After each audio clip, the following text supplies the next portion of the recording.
हाँ चलिए बेटा, देखिए जैसा सेक्सुअल रिप्रोडक्शन प्लांट का बहुत ही वीआईपी कैटेगरी का कोई एक टॉपिक में मतलब 10 नंबर में बोल के आया था, difference between cross pollination and self pollination.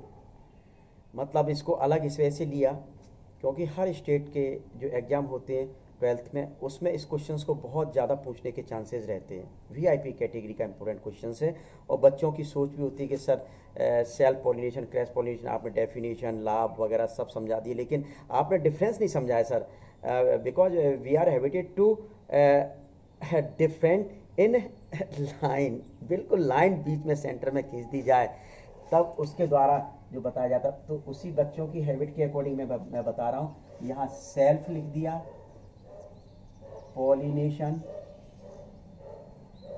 ठीक है, और यहाँ क्रॉस पॉलिनेशन लिख दिया। तो देखिए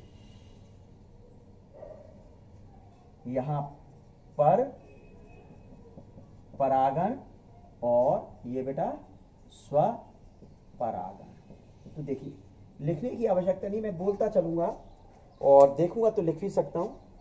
देखिए, एक ही पौधे के नर व मादा पुष्प के बीच, एक ही पौधे के नर व मादा पुष्प के बीच जब परागकण पराग कोश से निकलकर वर्तिकाग्र पर पहुंचते हैं तब उसको कहा जाता है सेल्फ पॉलिनेशन। क्या कहा जाता है?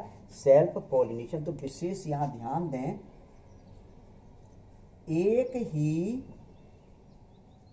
पौधे के नर व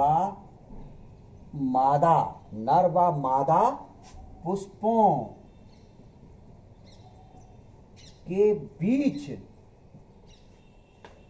इसमें यहां एक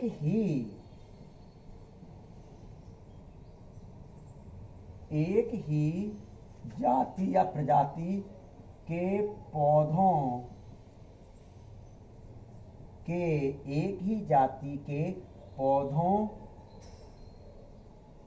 के एक पौधे से दूसरे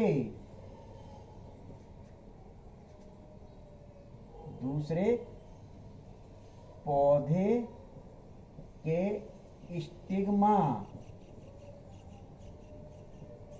पर पॉलिन ग्रेन पहुंचते हो। क्या? एक ही जाति के दो पौधे जो होते हैं, एक ही जाति के दो पौधे होते हैं, एक में मेल पार्ट पाया जाता है, एक में फीमेल पार्ट पाया जाता है। तो जब वहां स्टिग्मा पर पॉलिन ग्रेन पहुंचते तब इसको कहा जाता है पर परागण। तो लिख दिया एक ही जाति के पौधों, यानी कि यहां चाहे तो दो लिख सकते हैं, एक ही जाति के पौधों के एक पौधे से दूसरे पौधे के स्टिग्मा पर पॉलिन ग्रेन पहुंचते तब इसको कहा जाता है। तो इससे स्पष्ट होता है। यहां दूसरा पॉइंट क्या लिखेंगे कि पौधा या पुष्प का बाइसेक्सुअल होना आवश्यक है। बाइसेक्सुअल होना आवश्यक है। पौधा या तो बाइसेक्सुअल हो, यानी कि एक पौधे के एक पुष्प पर मेल और उसी पौधे के दूसरे पुष्प पर फीमेल होता हो, या एक ही पौधे के एक ही पुष्प में मेल और फीमेल दोनों पार्ट पाए जाते हों, तब उसको कहा जाता है बाइसेक्सुअल।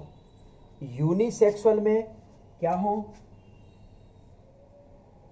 एक पौधे पर मेल और दूसरे पौधे पर फीमेल पार्ट पाए जाते हो, तब उसको कहा जाता है। तो अब इसके बाद आता है पौधे का एट्रैक्टिव होना आवश्यक नहीं, आवश्यक है। यहां सुगंधित मतलब ऑड्यूरनेस, सुगंधित होना आवश्यक नहीं, यहां होना आवश्यक यानी सुगंधित होना यहाँ आवश्यक नहीं है और यहाँ सुगंधित होना आवश्यक है। यहाँ मकरंद, मकरंद यानी नेक्टर, नेस होना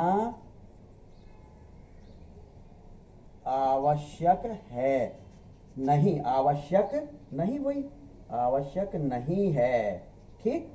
और इसमें आवश्यक है, सीधे सीधे के पुष्प एट्रैक्टिव नहीं होना चाहिए, कोई जरूरत नहीं है, सुगंधित भी ना हो तो चल जाएगा, और नेक्टर, नेस या मकरंद युक्त ना हो तब भी चल जाएगा, ठीक है। इसमें यह आवश्यक है। तो अब ऊपर से थोड़ा सा मिटा दें तो नीचे मतलब जगह भर रही है। तो देखिए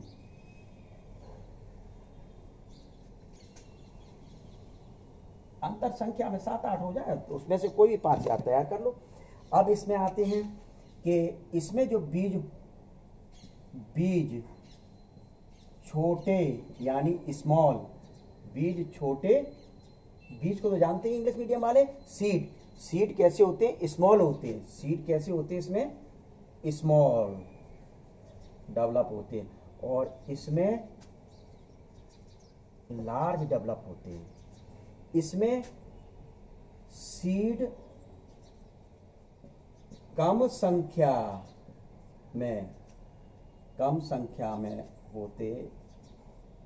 उत्पन्न होते हैं, वही होते हैं। इसमें अधिक संख्या में उत्पन्न होते हैं, यानी कि प्रोड्यूस इन मोर नंबर। क्या इंग्लिश मीडियम वाले क्या बोल सकते हैं, produce in more number, clear. तो ये इसमें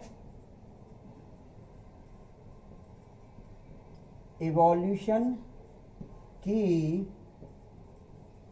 संभावना नहीं होती, और जबकि इसमें संभावना होती है। क्या इसमें संभावना होती है इवोल्यूशन की। इसके अलावा बेटा क्या बता सकते हैं, एजेंट यानी माध्यम की आवश्यकता नहीं, और इसमें एजेंट मस्ट होता है, एजेंट की आवश्यकता होती है। तो ये बेटा आपके डिफरेंस हैं, मतलब मैंने लगभग 7-8 डिफरेंस बता दिए। तो ये डिफरेंस आपको तैयार करना है, ठीक है। तो अब इसके बाद इस sexual in reproduction of flowering plant, तो पुष्पी पौधों के लैंगिक जनन का जो चैप्टर जो आएगा, तो उसमें मैं आपको सीड पढ़ाऊंगा, ठीक है। तो चलिए